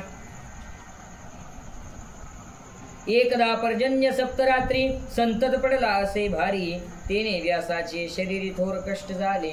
7 दिवस पाणी पडलं जड अखंड संतत धार पाऊस झाला। 7 दिवस व्यासांचं शरीर त्या ठिकाणी दुखायला लागलं। तव देखिले शिवलिंग भावे पूजा केली चांग तेने तोषला उमा रंग व्यासा प्रती। शिवजींच्या लिंगाचं त्यांनी पूजन वगैरे केलं आणि शिवजी प्रसन्न झाले। म्हणे कोणी केले पूजन करीतो भक्त निर्वाण मग होनी प्रसन्न म्हणे वरमृही। 7 दिवसामध्ये माझ्या दर्शनाकरता कोणी आलं नाही। अखंड पाणी सुरू होता आणि कोण आहे असा शिष्य जो माझी भक्त माझी पूजा करण्याकरता आलाय। प्रसन्न झाले वरमृही। काय पाहिजे ते माग। कोण म्हणतंय? शिवजी। कोणाला? म्हणे तुम्हाला माहिती कोणाला म्हणतात, आम्हाला काय करायचं? व्यासाला। कोणी एके पुराणी वर्तत असे ऋषिवाणी की व्यासी चक्रपाणी प्रसन्न झाला। मग श्रीकृष्ण म्हणे शुकदेवा उदरी करीशी मावा काम मी काय संसार भावा भीत असो। कोण्या दुसऱ्या पुराणामध्ये कथा व्यासांना श्रीकृष्ण प्रसन्न झाले ते म्हणतात शुकदेवा। पोटातल्या शुकदेवाला म्हणतात अरे बाबा का पोटामध्ये राहिला? अरे संसाराला भीतो की काय? अरे आम्ही भिलो नाही। श्रीकृष्ण म्हणतात आम्हालाही यावं लागलं, आम्हालाही संसारामध्ये इथं राहावं लागलं। 16 सहस्र अंतपुरे 60 लक्ष कन्याकुमारे रथाश्व नरकुंजरे द्रव्यामिती नाही। आम्ही काय लहान संसार केला का? 16,000 पत्न्या 60 लक्ष कन्याकुमार. बापा बापा, पोरं पोरी किती? 60 लाख भगवान श्रीकृष्णाचं कुटुंब. येरू म्हणे तोच हो श्रीहरी मज जाणे निज मंदिरी, म्हणून निघे बाहेर तव दर्शन हेची पुरे. मला निज मंदिरी जायचे. निज मंदिर, निज म्हणजे स्वतःच, ते खरं मंदिर आहे. तर म्हणजे भगवत प्राप्ती करून घ्यायची, आणि म्हणून मला तुझं दर्शन पाहिजे. यावरी म्हणे कैवल्यनाथ शुका ऐके एक अर्थ, येणे पाहिजे सिद्धपंथ ब्रह्मप्राप्तीचा. आई बाबा माझं मत काय? अरे इथूनच बघ सिद्धपंथ आहे. पंच इंद्रियापासून आशा मोह सांडून काम क्रोध आपण अधीन करावे तू. ज्या पंच इंद्रियांना पंचविषय आहेत, आशा मोह सांडून या सगळ्याचा त्याग कर, आणि कामक्रोधाला जिंकून माझं दर्शन घे. दंभ प्रपंच अहंकार याचा करावा संहार, तेने करून कैवल्य द्वार पावशी तू. ऐसा शुकदेव उपदेशिला, तेने तो ब्रह्मयोगी झाला. मग कृष्णनाथ बोलिला निघ बाहिरी. निघ बाबा, 12 वर्ष झाले, आता तरी बाहेर ये. तव शुकदेव विनविले, देवे मध उपदेशिले, परी ये कसाकडे पडिले कृपाळुआ. हरकत नाही देवा, आता तुम्ही देवादी देवा, तुम्ही सांगता मला बाहेर ये, मी बाहेर यायला तयार आहे. पण मला एक संकट पडलं. 12 वर्षे झाली जन्मासी, नग्न कायसा आणि ऋषिकेशी, स्वयंबका सोटा जरी देशी तरी निघणे घडेल. 12 वर्ष झाले आणि अंगावर कपडा नाही, तर असा कसा बाहेर येऊ? मग मला स्वयंभू कासोटा दे. स्वयंभू ऐकताच त्या ठिकाणी कासोटा, कमरेलचा काय म्हणतात त्याला, कौपिन म्हणतात, लंगोट म्हणतात नाही का. कौपिन हा शब्दही सुंदर आहे त्या संबंधित नाही का. तर ते तो तसा कौपिन मला तुम्ही द्या. ऐके ऐसे शुकदेव बोलिला, देवे स्वयंभ कौपिन रचिला. मग बाळक जन्मला जोडून हस्त, तो मागे परतून न पाहे, थोर निघाला लवला आहे. ऐसा वैराग्य शरण होये भूत भविष्य. जसा जन्माला आला तसाच निघला, तसाच. हा 12 वर्षाचा असला न 16 वर्षाचा झाला न आपले थेंगडे का काय लहान आहेत का? ते थांबतात का? ते पळतात का असे घरदार सोडून? हा 12 वर्षाचा आहे, पण त्या ठिकाणी नो एंट्री नाही केली घरात. त्यानं नाटक नाही केलं, त्यानं घर सोडायचं, डायरेक्ट घर सोडलं.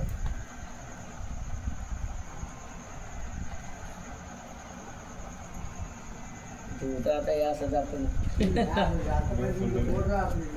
बोट नाही का? बोट दुसरीकडे ठेवलं होतं, जखमोर बोट ठेवलं होतं.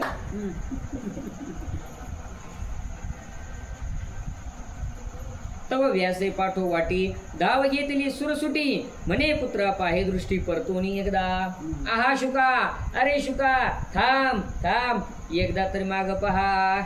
मागही पाहून पाहायला तयार नाही, व्यास माग धावताय. अरे बाळा तुझं कारण आहे काय? शिकविले नारायणे, नको जाऊ निष्ठुर म्हणे सांगतो ऐकलं. अरे तुला देवाने सांगितलंय इथेच राहून त्या ठिकाणी इंद्रियाचा जय करून तू देवाला प्राप्त करून घे, जाऊ नको. माता पित्रा दुःख विजय आणि वनांतरा जाईजे, हे श्रेष्ठपण केवी मिरविजे जगा माझे. आई बापाला दुखून त्या ठिकाणी वनामध्ये निघून जाणं, यात काही मोठेपणा नाही, यात काही श्रेष्ठपणा नाही.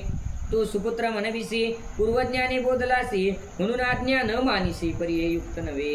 एवढा ज्ञानी आहेस आणि बापाची आज्ञा तू मानत नाही, हे काही युक्त नाही. तेने परी व्यास म्हणे, परी ते शुकदैवे न माने, मग सिद्ध सरोवर तेने आटोपिले. दृढ निश्चय होता, तेवढा अधिकारही होता.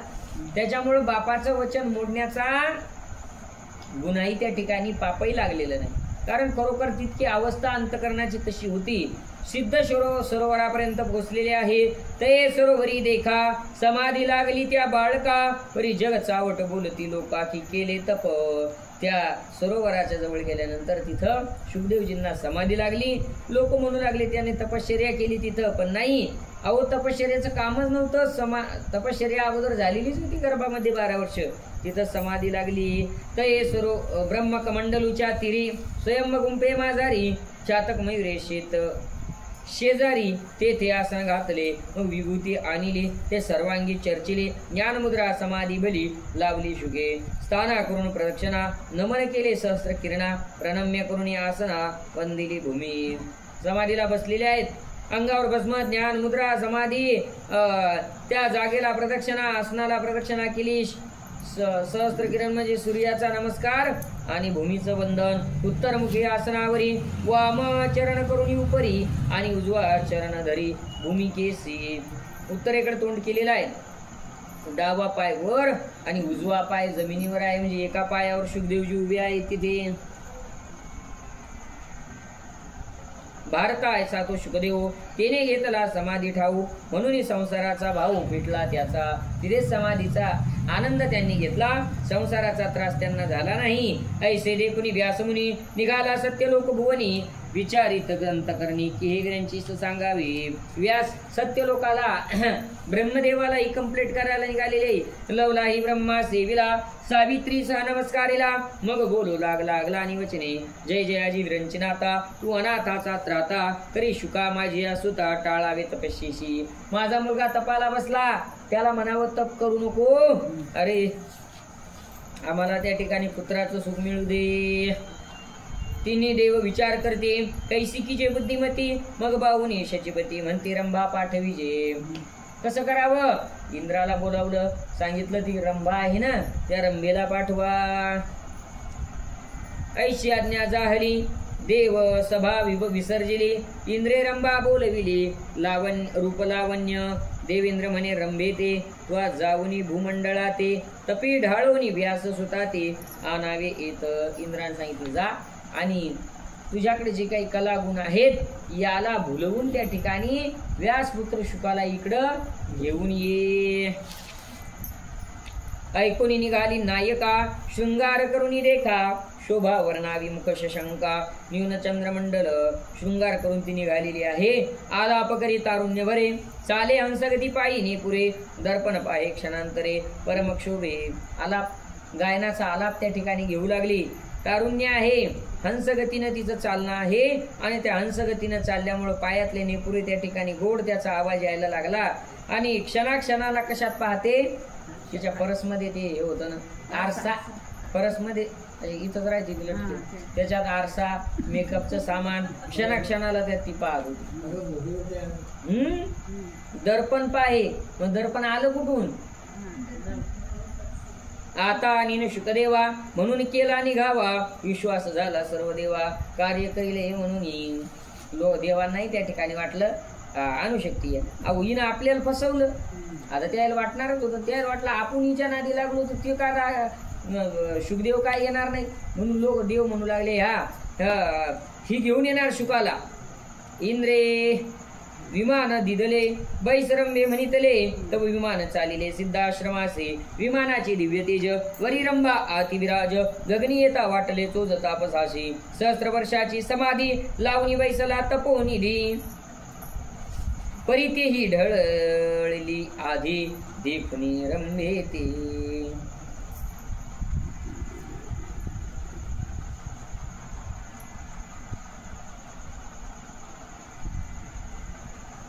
बर 1000 वर्षाची लावलेली तपश्चर्या तिच्या आगमनानं मोडली. बरं पुढं पहा ना अजून बाकी आहे चरित्र.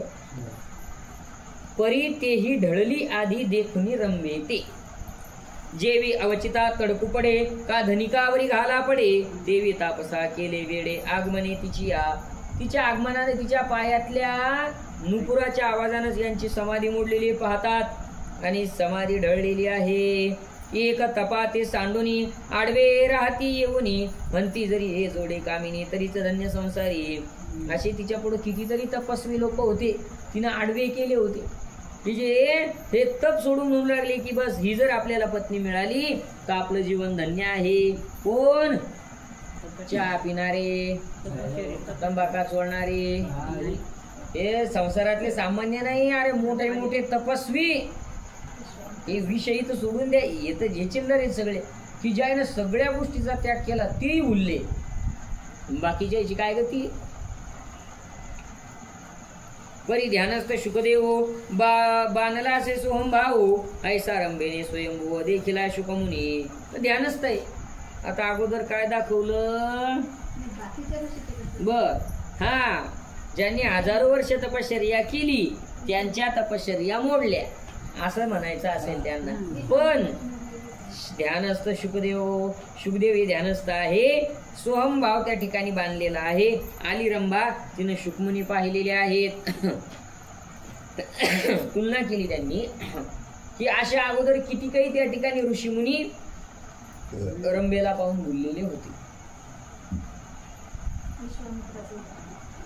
विश्वामित्र आहे, 60,000 वर्षाची तपश्चर्या केलेली विश्वामित्र.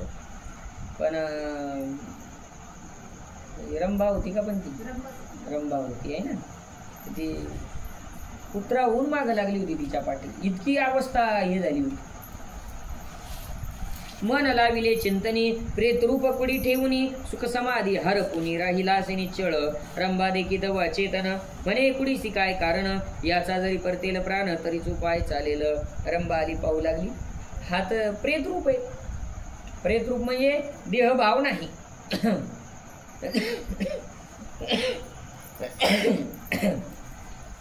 देहाचा विसर होता. भक्त ऐसे जाना जे देही उदास झालेले होते, देहाच्या बाबतीत उदास, देहावरच नाही. ती म्हणू लागली, आता या अचेतन कुडीला याच्या पुढे आपण किती काही प्रयत्न केलेत काय फायदा आहे, कारण देहावर नाही ना. आणि आपल्या या सगळ्या खटापटीचा परिणाम कशावर होणार आहे? देहावर, मनावर, देहावर होणार आहे. आणि हा देहाच्या पलीकडं, मनाच्या पलीकडं सोहम भावामध्ये लीन झालेला आहे. आता जो मनाच्या देहाच्या पलीकडे गेला त्याला ते काय बाधक होणार आहे? तो पार करून गेला ते सगळं. जवरंबा सन्मुख ठेली, विमाना खाली उतरली, तव नाना पुष्पवल्ली लवल्या भारी. केळी रातांजन नारिकेळ, निंबोनी केतकी सदाफळ, फणस गंभारी रातोत्पल, भ्रमर रुंजी घालती. अहो, रंभा आल्यानंतर तिथं आपोआपच सगळं तिच्या उपस्थितीनं वातावरण तयार झालेलं आहे. सगळे फळं फुलं त्या ठिकाणी सदाभरीत झाले. दवना मोगरा शुंभी, दवना मोगरा तुशुंबिरी, मोगरा शेवंती वाटो घरी, उतोतिया नारंगी बोरी, द्राक्षी मंडपा, ऐशारम्य वनस्थळी, रंभा दृष्टीने न्याहाळी, उभी असे शुकाजवळी कटाक्षबाने. सगळं वातावरण तिनं तयार केलंय आणि उभी आहे. कटाक्ष तिचा सगळे नजर त्या ठिकाणी शुकदेवावर आहे. मग जोडून या पाणी बोले वैराटिका वचने, तान कर्माची मिळणी मंजुळ गीत गातसे. हात जोडून त्या ठिकाणी तान आला त्या ठिकाणी घेऊ लागली आणि मंजुळ गायन करू लागली जाग करायला. शुका लागी होती समाधी, तव चैतन्या झाली बुद्धी, म्हणे ओ माये काय बुद्धी असे तुझे मानसी. रंभा म्हणे गा डोळसा. चला, शुकाला समाधी होती पण चैतन्य प्राप्त झालं, देहभावावरती परत आले. तिनं गायन त्या ठिकाणी आलाप केला आणि मग आता शेवटी समाधी मोडलेली आहे. फक्त समाधी मोडली. आणि म्हणतात हे माय, काय म्हणतात?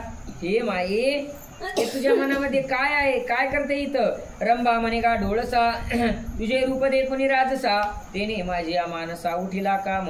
अरे हे डोळस सुंदर असणाऱ्या राजस कुमारा, तुझ्या संबंधित माझ्या अंतकरणात इच्छा निर्माण झाली आहे. मज येतसे करुणा, मी स्वर्गीची देवांगना, सहजे आली यावना, तुझे कष्ट देखील सहज आली. पहा किती सहज आली होती ती, सहज आली म्हणे मी यावनामध्ये, आणि तुझे कष्ट मला पाहवत नाही, किती त्रास घेतोय. चाल जाऊ माझी घरी, मज सारी क्या ते नारी, नाना सुखे संसारी भोगुते तापन. माझ्या समवेत तू त्या ठिकाणी चाल. बरवी छत्रे पांघुरवीन, बरवी वस्त्रे पांघुरवीन, चापेल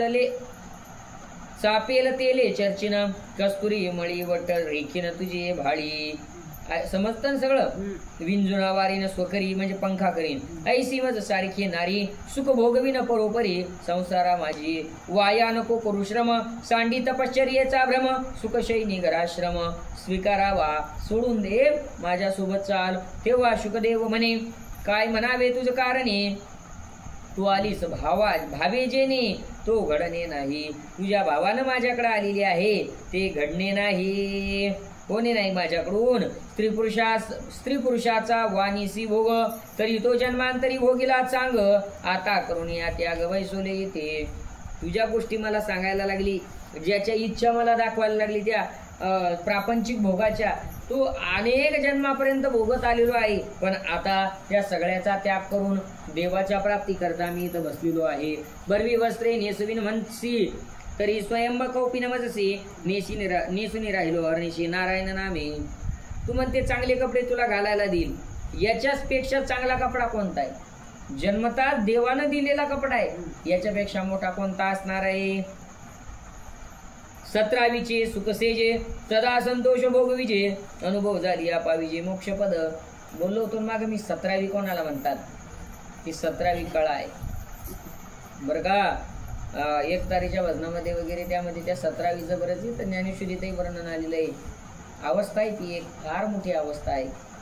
ती अवस्था जीवनमुक्त पुरुषालाच त्या ठिकाणी प्राप्त होते. आणि मी इतकं मोठं सुख त्या ठिकाणी भोगत आहे, मग हे बाकीचं काय त्याच्या पुढं? अगं मोक्षाचं पदही तुच्छ आहे.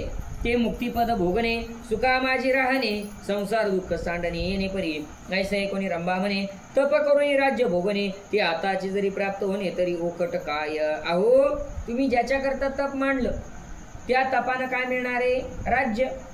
पुण्याची वृद्धी होती, राज्य मिळतं. असो लोक त्याच्याकरता तप करायची. पण मी तुम्हाला आताच देते, मग तप करता कशाला? ये यावपरी शुक म्हणे जरी होय राज्य करणे तरी सुकृतार्थ आचरणे दान धर्म पाहे पा राजा भर्तृहरी जन्मुनी राज्य कुळा माझरी तो काय स्थिरावला सुंदरी राज्या माझी. अगं त्याकरता दान धर्म वगैरे करावा लागतो, आणि एवढं करू नये. राजा भर्तृहरी माहित नाही का? त्यानं त्या ठिकाणी एवढं सगळं त्या ठिकाणी चांगलं केलं, आपल्या पत्नीमध्ये त्या ठिकाणी स्थिरावला. पण पिता पुत्राचे भांडण हे द्रव्याची होय कारण अथवा भासे मिळविन दुःखा लागी. बाप लेकाचे भांडणं झाली कशामुळे? द्रव्यामुळे झालं. मग कशाला मिळवायचं? हे मिथ्या. सगळीकडे वाद कशामुळे? पैशामुळेच आहे. पण त्या ठिकाणी आपली आसक्ती आहे आणि साधू संतांनी त्याचा त्याग केला. हे मिथ्या मायाजाळ लटकेच असे पाल्हाळ वाढविता लागे काळ मोक्षपदासी. जरी तो म्हणसे घराश्रम तरी स्त्री पुरुषाचा नाही नेम मग वाया जातो धर्म मृत्यूस्तव. आणि तुझ्या घरी यायचं नाही नाही. स्त्री पुरुषाचा अर्थात या कलियुग या जगातल्या लोकांचा विश्वासच नाही, माझा धर्म भ्रष्ट होईल. पाहे पा नारद मुनी तेने मनमत सांडोनी वंद्य झाला त्रिभुवनी योगी यातो. नारद पहा, शुभदेव रंभेला सांगतात. नारद ब्रह्मचारी आहेत, परमात्म्याचं चिंतन करत फिरतात आणि तोही त्या ठिकाणी श्रेष्ठ झालेला आहे. मदनाचेनी महाबेने षडानन केले पळणे मग स्त्री रूप देखणे वर्जिले देखा. कार्तिक स्वामीनं स्त्रियांचा त्याग केला नाही का? लग्न करायची इच्छा होती पण स्पर्धेमध्ये हारले. गणपती बाप्पानी बुद्धी चालवली, ठरवलं आता लग्नच करायचं नाही, तोंडही पाहायचं नाही, पाहायचं नाही का महिला मंडळी. तर म्हणून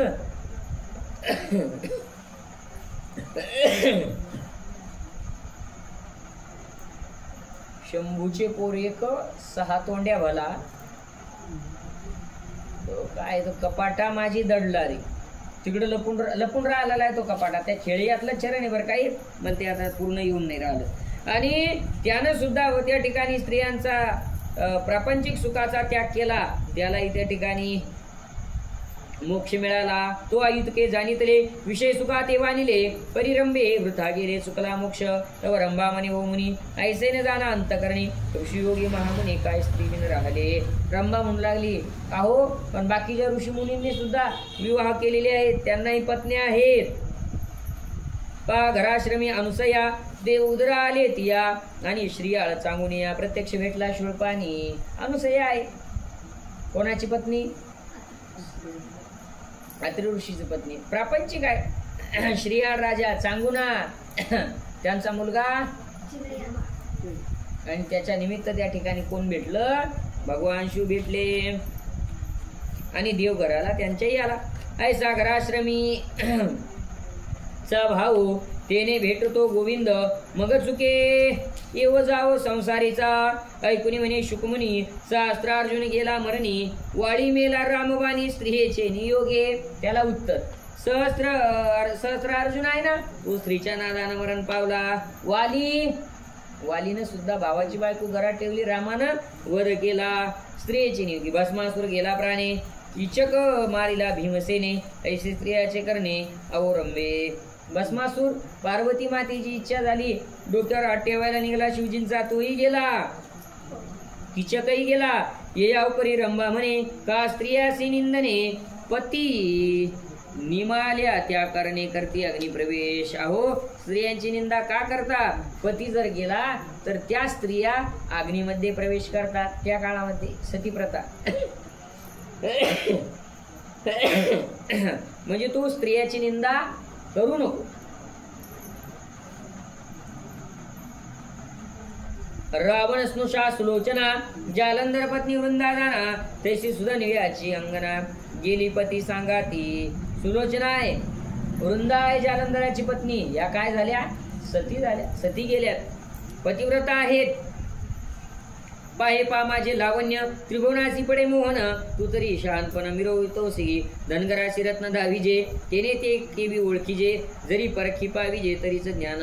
माझं लावण्य एवढं सुंदर आहे, तू माझा त्याग करू लागला. जसं मेंढर वळणाऱ्याला जर रत्न सापडलं ते मेंढाच्या गळ्यात बांधतो. त्याची किंमत किती आहे रत्नाची? लाखो करोड आहे. आणि त्यानं काय केलं? त्या गाठरासारखं गळ्यात बांधलं. म्हणजे तिला म्हणायचं असं की मी एवढी श्रेष्ठ आहे आणि तुला माझी किंमत नाही. चंदन राणी सापडे भिकारा तरी अज्ञानत्वे बांधी भारा मग आणून बाजारा विकी मृतिका मुले. चंदनाचा भारा त्या ठिकाणी भिकाऱ्याला सापडलेला आहे. त्यानं काय केलं? बाजारात जळतण म्हणून विकलं. होतं काय? चंदन. चंदन होतं त्या ठिकाणी मातीच्या मोला. ना त्रिबुद्धीने बनिजे सैंधव व्हावे हिरा विकीजे तेने पारखिविने तुझे कोण जाणे. हिऱ्याचं जर जाण आपल्याला जाण नसली मिठाच्या भावामध्ये विकल्या जातो. तैसी मी स्वर्गीची अप्सरा तुझ जोडले योगेश्वरा. तप केलेसे अपारा म्हणून प्राप्त झाले. तपश्चर्याचे फळ झाले तुझं स्त्रीरत्न जोडले. पुढे धन्यत्व पावले संसारा माझी. तुझ्या तपश्चर्याचं फळ तुला प्राप्त झालेला आहे, मी तुला मिळालेली आहे. तव म्हणे शुकमुनी रंभे तू तव शहानी मन भेदा लागी अजूनी स्थिरावलीस. तू फार हुशार आहे. माझ्या मनाचा भेद करण्याकरता तू इथं आलेली आहेस. परी ऐके व सुंदरी नवद्वारी दुर्गंधी शरीरी वस्त्रे सुवर्ण अलंकारी बरवे दिसे. आता अध्यात्मामध्ये प्रवेश केला सुखदेवजीने. ते म्हणतात तू ज्या गोष्टीला सुंदर म्हणते, ज्या गोष्टीला तारुण्य म्हणते, ज्या गोष्टीमध्ये सुख समजते त्या शरीराच्या 9 द्वारातून दुर्गंध येतो. घाण येते. घाण काना नाका डोळ्यातून नेहमी जे 9 द्वार आहे माणसाच्या शरीराची, जिथं माणसानं सुख मानलेलं आहे या प्रापंचिक स्त्री पुरुषांनी त्याच्यात त्याला काय आहे तर दुर्गंधी आहे असं. आणि शास्त्रकाराचं इथेच मत आहे ना. रव रव दुर्गंधी रे कुर्म कीटकाचा सांधा. हा देह नाशिवंत मळमूत्राचा बांध. चला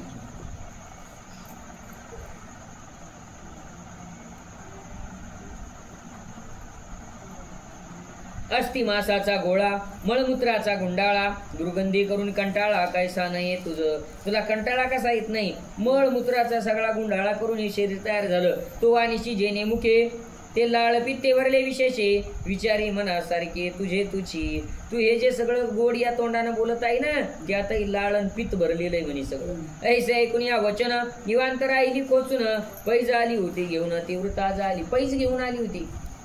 पैज नाही का आणीन याला जिंकून आणीन पण चुपच बसावं लागलं म्हणे. आता येऊनेपणे जगी कंठने लाजिरवाने मिरवू कैसे अपमाने. शरीर लाज वाटू लागली. आता वापस कसं जाऊ? एवढं सुंदर जगात माझ्या सारखं सुंदर कोण नाही.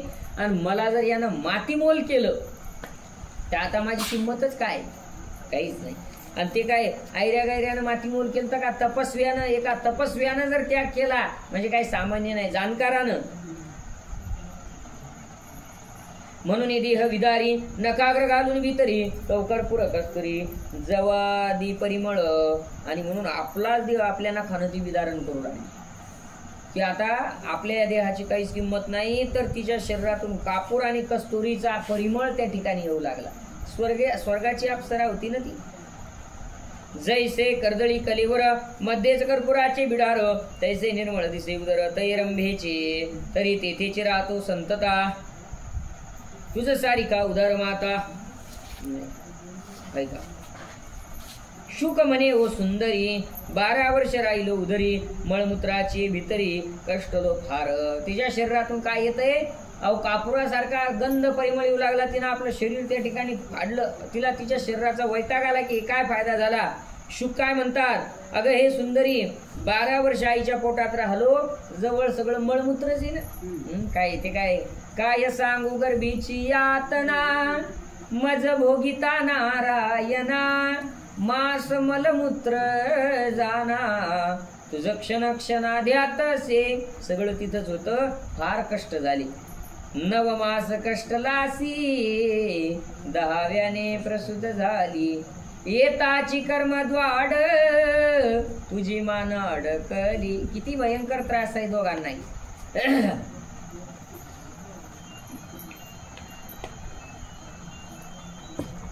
पण आज तुला पाहून मला असं वाटतंय ऐसा पवित्र ठाऊ असता तरी येथेच राहो संतता. तुझ सारखी उदर माता केवी पाविजे. पण तुझ्यासारखी माता जिच्या शरीराचा गंध येतोय तिच्या उदरामध्ये राहायची इच्छा झाली. स्वीकारलं नाही का तिला? स्वीकारलं, पण कोणत्या नात्यानं? तुझैसी जननी प्राप्त केवी आम्हा लागुनी हे चुकी केली चक्रपाणी हे ते ठाव का न दिला. देवानं चुकी केली. आमच्या नशिबात नव्हतं तुझ्यासारख्या मायेच्या पोटामध्ये राहणं. ऐसा शब्द परिसोनी रंभा विचारी अंतकरणी आग्रह करिता या लागुनी जणी मजवरी कोपेल हा. अरे बापरे, विचार करू लागली आता. याला राग येईल नाही म्हणलं तर. एवढी जयाची थोरी तो केवी ये आपले घरी. सर्प खेळविता व्यापारी पाविजे मरणा जरी जाणून विष घ्यायचे तरी आयुष्य पुरल्याविने जायचे. ऐसे वर्तमान ओळखीजे कोणे काळी मी तरी याचे निष्कारण करीत असे की छळण नेनो देईल शापोचन मज लागुनी. बस म्हणे याचा अधिकार कळला. आता याला विनाकारण छळायचं नाही. एखादा शापवचन जर दिला तर काय करता? काय सातो व्यास मुनी देव राहतील आपले स्थानी मी येते शापा लागुनी होईन पात्र. व्यासही वेगळा राहीन, देवही वेगळे राहीन, विनाकारण मला शाप भेटेल. चला याला सोडू. मग उठली झडकरी शुकदेवा ते नमस्कारी आरोढोनी विमानावरी गेली स्वर्गलोकी. गणवटली देवसभा तेथ प्राप्त झाली रंभा म्हणे झाले कर्पूर गाभा परितो योगी उठेना. सगळ्या शरीराचा नाश झाला पण तो काही उठला नाही. ऐकोनी आश्चर्य झाले देवा पुष्पे वाहिली शुकदेवा वज्रधर सत्य व्हावा वाणी तसे. आश्चर्य वाटलं देवांना. वा, यांनी इंद्रियाला जिंकलं, यांनी मनाला जिंकलं, यांनी मोक्ष प्राप्त करून घेतला. सगळ्यांनी फुलाचा वर्षाव केला. ऐसा शुक तपिन्नला मदन पायातळी घातला थोर कीर्ती घोष झाला जगा माझी. ते भविष्योत्तरीची कथा तुझा कथिली गा भारता आता ऐक नयनाची कथा. आता एक नयनाची कथा सांगू तुझ. अशी भविष्योत्तरामध्ये आलेली कथा आहे. आता नयनाची कथा आहे बर का. काय नयनाची कथा ऐकू. बळीने दिदले दानवामना ते गर्भशिका कोचली नैना दर्भशिका कोचली नैना झारीच्या मुखी होता जाना शुक्राचार्य. माहित आहे तुम्हाला ही कथा. बळीराजानं दान दिलं 3 पाय भूमी. संकल्प सोडायचा शुक्राचार्यानं अडवलं. संकल्प सोडायच्या पाण्याच्या झारीत शुक्राचार्य जाऊन बसला. माहितीये ना. मग काय केलं? आडाला म्हणून फोडीला डोळा बळीने आंधळा शुक्र केला. तुकोबाराय म्हणतात आडाला म्हणून फोडीला डोळा. कशाच्या आडाला होता? धर्माच्या आडाला होता. धर्मकार्य होतं दान. कशाच्या आडाला होता? परमार्थाच्या आडाला होता. कशाच्या आडाला होता? मोक्ष मार्गाच्या आडाला होता. मग गुरु जरी असला तर त्याचा डोळा फोडायचा. परमार्थाच्या आडाली आई. भरताना आईचा त्याग केला. देवाच्या प्राप्तीच्या भक्तीच्या आडाला बाप. प्रल्हादानं हिरण्यकश्यपूचा त्याग केला. त्याग करावा लागतो. जर परमार्थाच्या आडीत असेल तर त्याग करायला हरकत नाही. आणि मग पुढं ऐका काय झालं ते. ब्रह्मपुराणीची कथा परी दुजी असे अपूर्वता ते सांगतो जगवारता साकल्यपणे तरी दे ऐके चित्त देऊन कोणेक काळी चतुरानन सावित्री सवे कामातुर होऊन सुरत सुखे रमत होता.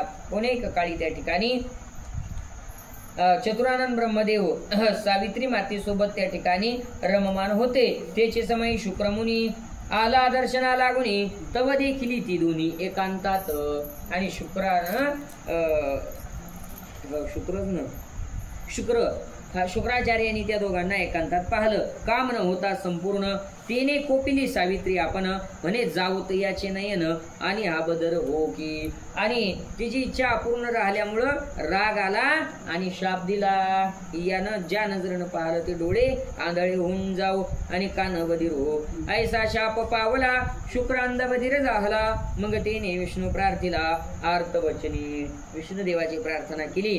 जय जयाजी ऋषिकेशी तू जरी कृपा करशी तरी संकटी तारशी दीनपतिता. तुची हरी तुची हर तुची ब्रह्मा तुची दातार तुची तो त्रैलोकी वजर स्थापिला देवा. ऐसा नाना करुणावचनी धावा तयाचा ऐकुनी तात्काळ पावला शारंग पाणी तया जवळी. भक्ताचा कैवारी मुरारी वेगे आला त्रिपुरारी. तव म्हणे पंचवक्त्री ते अपूर्व परिस्थिती असता ब्रह्मयाचे वचन ते आपणा होते भंजन. परिये सावित्रीचे वचन दुर्घट दिसे. बापरे, देव म्हणतात ब्रह्मदेवाचं वचन टाळल्या गेलं असतं का ते पोरगा आहे त्याला समजावून सांगितलं असतं. पण हे शब्द सुनाचे आहे आणि म्हातारपणे तिच्या हातानं भाकरी खावे लागतील त्यामुळे हे शब्द मला मोडता येत नाही. देव म्हणतात हे सावित्रीचे वचन दुर्घट दिसे म्हणजे हे टळू शकत नाही त्याला म्हणतात दुर्घट. मग ते ब्रह्मलोकी येऊन करी ते झाले विनवणी. सावित्री माते शुक्रमुनी करी शाप मुक्त. यांना शापातून मुक्त करा. देवी म्हणे माझी वाणी अन्यथा नवी परी ऐक नाही. हा होईल त्रिगुणी आणि एक क्षोत्र. काय हरकत नाही पण याचा एक डोळा आणि एक कान चांगला होईल आणि एक त्या ठिकाणी जाईल. असो शुक्रे उघडिले लोचन तव झाला एक नयन आणि नष्ट झाला कर्ण एक तयाचा. एक डोळा उघडला आणि एक कान गेला.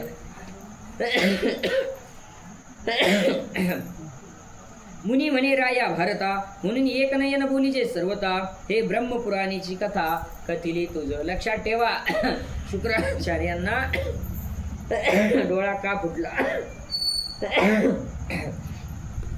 आता याची पुढील कथा धर्म कुशेल गंगा सुता ती ऐकावी सकळ श्रोता. म्हणे मधुकर कवी.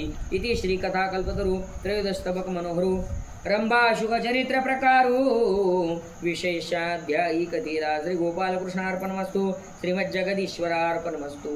अशा प्रकारे रंभा आणि शुभदेवांचं चरित्र 20व्या अध्यायामध्ये पूर्ण झालं. कुंडलिक वरदा